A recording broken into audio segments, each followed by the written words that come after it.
الحمد لله وحده، والصلاة والسلام على من لا نبي بعده، وأشهد أن لا إله إلا الله وحده لا شريك له، وأشهد أن سيدنا محمدا عبده ورسوله. يا أيها الذين آمنوا اتقوا الله حق تقاته ولا تموتن إلا وأنتم مسلمون.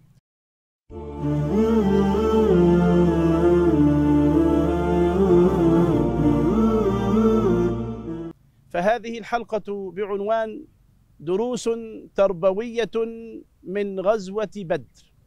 والحقيقة أيها الكرام، حينما نتكلم عن الدروس التربوية من غزوة بدر نبدأ أولا بمفهوم الحرب عند سيدنا رسول الله صلى الله عليه وسلم، ولماذا حارب النبي صلى الله عليه وسلم بنفسه، مع أن النبي صلى الله عليه وسلم وهو النبي الأعظم كان من الممكن إذا كان له أعداء أن يدعو الله عز وجل عليهم، وهذا أخصر طريق وأقصره للقضاء على هؤلاء الذين يناوئون الدعوة.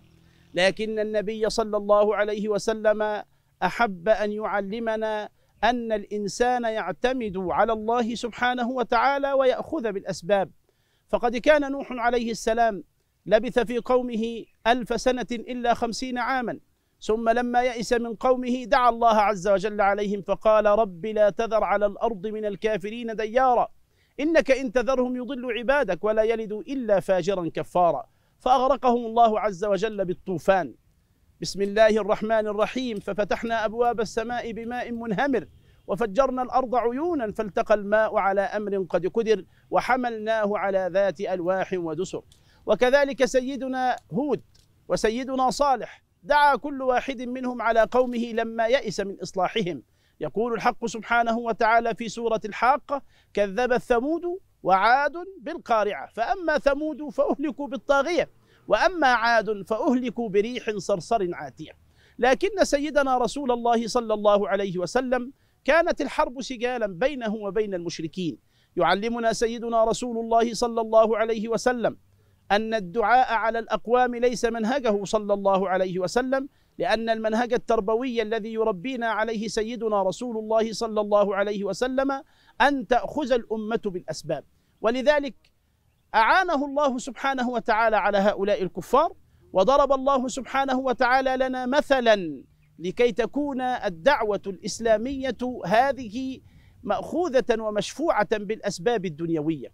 ولذلك أخذ النبي صلى الله عليه وسلم بكل الأسباب الدنيوية التي من شأنها أن تجعل دعوته في نجاح.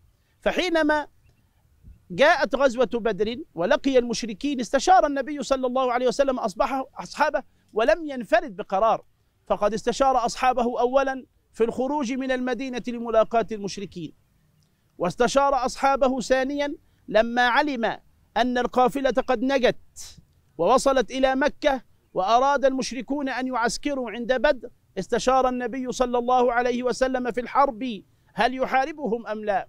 وأعظم استشاراته صلى الله عليه وسلم ظهورا وبيانا مع أصحابه حينما استشار أصحابه في منزله في بدر، أين ينزل وأين يعسكر بجيشه. فأشار عليه الحباب بن المنذر رضي الله عنه حينما رأى النبي صلى الله عليه وسلم يعسكر في بعيدا عن بئر بدر وعن الماء، قال: يا رسول الله، أهذا منزل أنزلكه الله ليس لنا المحيد عنه أم هو الرأي والحرب والمشورة؟ قال: لا، بل الرأي والحرب والمشورة. قال: فإن هذا ليس بمنزل، أرى أن تنزل بجانب البئر فنشرب الماء ولا يشربون. فأقره النبي صلى الله عليه وسلم على مشورته وكلامه، وأخذ أصحابه وعسكروا بجانب البئر. واستشار النبي صلى الله عليه وسلم، وهذا من الدروس التربوية التي يعلمنا إياها سيدنا رسول الله، استشار النبي صلى الله عليه وسلم أصحابه حينما أسر 70 من المشركين، فاستشار أصحابه ماذا يفعل في الأسارة وهو النبي المؤيد الذي يأتيه الوحي والذي يصوب من قبل الله سبحانه وتعالى. استشار أصحابه: ما تفعلون في هؤلاء الأسارة؟ فقال سيدنا أبو بكر قولا حكيما وقال: يا رسول الله، أرى أن تعفو عن بعضهم أو أن تأخذ الفداء. وقال عمر رضي الله عنه قولا شديدا، قال: يا رسول الله، أرى أن نضرب أعناقهم كي لا تقوم للمشركين بعد ذلك في مكة قائمة. فأخذ النبي صلى الله عليه وسلم بالرأي الهين اللين، فأخذ من بعضهم الفداء. وأراد النبي صلى الله عليه وسلم أن يعلمنا هذه الدروس الكثيرة. الدروس في غزوة بدر التربوية كثيرة جدا، يكفي أن نسلط الضوء على بعضها لكي نستفيد من هذه الغزوات. وليست الغزوات مأخوذة للتشهي وحب القتال مع سيدنا رسول الله، فهذا مفهوم خاطئ. الإسلام لا يحبذ العنف مطلقا ولا يحبذ القتال مطلقا، بل إن النبي صلى الله عليه وسلم كما نرى من سيرته اضطر في كثير من الأحيان إلى القتال، وليس القتال ديدنه صلى الله عليه وسلم. هناك بقية كثيرة من الدروس المعتبرة والمأخوذة من الغزوات، وقد كان الصحابة الكرام يعلمون أطفالهم الغزوات ويحفظونهم إياها كما يحفظون أولادهم القرآن الكريم. ولذلك نريد أن نرجع إلى هذا الهدي النبوي وهدي الصحابة الكرام. أسأل الله سبحانه وتعالى أن ينفعنا وأن يتحفنا بسيرة سيدنا رسول الله صلى الله عليه وسلم وأصحابه الكرام البررة. أقول قولي هذا وأستغفر الله لي ولكم، والسلام عليكم ورحمة الله وبركاته.